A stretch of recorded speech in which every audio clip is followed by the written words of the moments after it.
ते घेणार आहोत.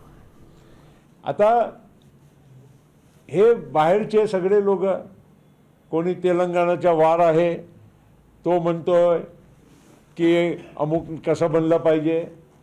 ज्या लोकांच्या आमच्या पक्षाशी संबंध नाही, दुसरे पक्षाचे लोक जे कधी निवडणूकसुद्धा या महाराष्ट्राच्या जनतेकडून एक मतही त्यांना कधी प्राप्त मिळाल्याचा त्यांनी प्रयत्न केलेला नाही. हे आमच्यासारख्या लोकांच्या बद्दल काही उलटसुलट प्रचार करणं, चर्चा करणं, स्टेटमेंट देणं काही योग्य आहे का? अरे 1952 पासून माझे वडील महाराष्ट्राची जनतेने निवडून दिलं. मी अनेक वेळा लोकसभेमध्ये महाराष्ट्राच्या जनतेकडून निवडून गेलो. आणि आमच्याबद्दल आणि आमच्या बॅकग्राऊंडबद्दल कोणी जर कॉमेंट करत असेल तर त्यांना लाज वाटायला पाहिजे की अशा गोष्टी ते करत आहे.